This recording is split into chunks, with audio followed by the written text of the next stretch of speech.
Evo, konačno smo dočekali i monolog u Skupštini Republike Srbije.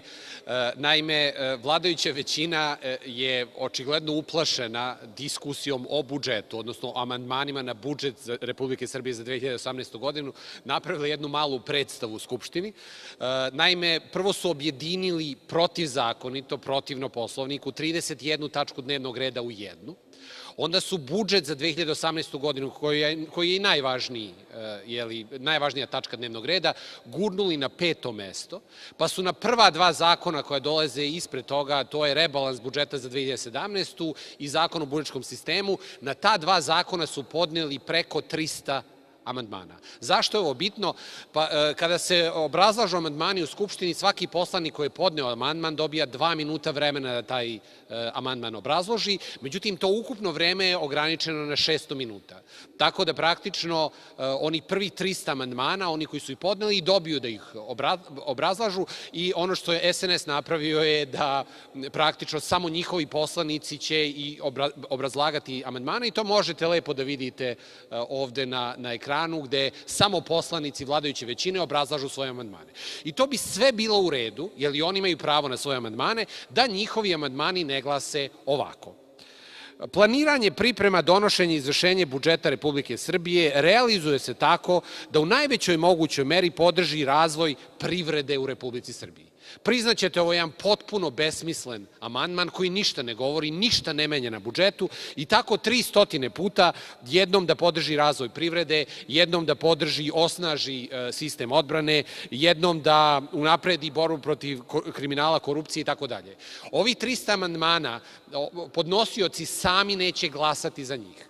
Znači, niti će glasati za sopstvene amandmane, niti ti amandmani bilo šta menjaju na samom zakonu, napravili su očigledno ovu farsu da bi postigli monolog, evo, i u Skupštini. Znači, nije im dovoljan RTS, nije im dovoljan Pink, nisu im dovoljne televizije sa nacionalnom frekvencijom, očigledno monolog mora da bude i u Skupštini. Mi smo juče predložili svim poslaničkim grupama da se povučemo iz ovog dela rasprave, da ne koristimo naše vreme, jer pored ova 2 minuta koje imamo po amandmanima, poslaničke grupe imaju neko svoje vreme koje mogu da koriste kad god misle, nađu za shodno tokom rasprave. Mi smo svo to vreme sačuvali i iskoristit ćemo ga kad bude diskusija o našim amandmanima, gde ćemo kazati šta smo hteli da uvedemo u budžet Republike Srbije, da ukinemo subvencije, da uvedemo besplatne udžbenike, da povežemo radni staž svim zaposlenim u preduzećima u restrukturiranju i stečaju društvenim firmama koji su ostali bez posla, da isplatimo ratne dnevnice za ratove tokom 90. godina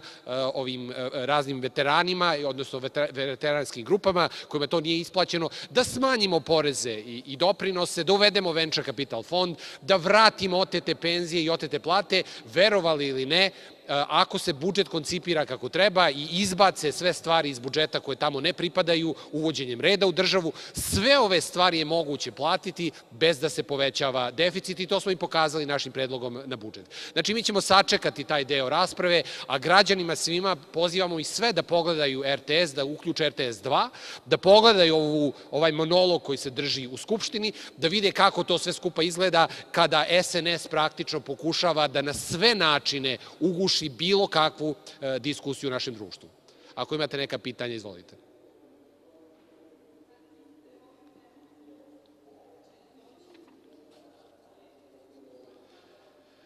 Pa da vam kažem, u ovoj raspravi malo pre sam pokušao da objasnim, imate dva dela. Jedan deo je kad svaki poslanik koji je podneo amandman govori po amandmanu, to je po 2 minuta po amandmanu, ukupno 600 minuta maksimalno, to je 10 časova, a pored toga imate još 5 časova koji imaju poslaničke grupe, zavisno od njihove snage i veličine, koje koriste po svom nahođenju. Znači, onih prvih 10 sati, najvažniji, kad se diskutuje o amandmanima, to vreme očigledno jedu. Ovaj drugi deo, gde je 5 sati, gde poslaničke grupe imaju svoje vreme, juče je nekoliko poslaničkih grupa opozicionih naselo na ovo, pa su učestvovali u toj raspravi i pojeli i to vreme. Mi smo to naše vreme sačuvali i iskoristit ćemo ga kad dođu naši amandmani. Znači, nećemo imati uopšte vreme da obrazlažemo amandmane, nego ćemo moći, kao i u raspravi u načelu, da koristimo ono svoje vreme koje imamo kao poslanička grupa, da govorimo o tim amandmanima koji su na dnevnom redu. Znači, cela predstava je ovde da se otme 600 minuta opoziciji da obrazlaže svoje amandmane.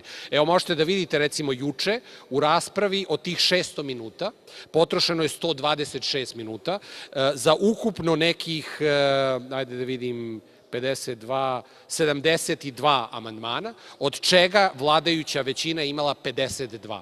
Danas će biti još gore, jer praktično je opozicija pojela većinu svog vremena i praktično jedu to vreme. Možete ovde i da pogledate u ovom izveštaju da je nekoliko opozicionih poslaničkih grupa iskoristilo i sve svoje vreme kao poslaničke grupe, tako da praktično ne mogu više ni da učestvuju u diskusiji. Mi smo naše sačuvali, pošto je to jedino vreme koje ćemo imati na raspolaganju da govorimo o amandmanima koje smo podneli na budžet.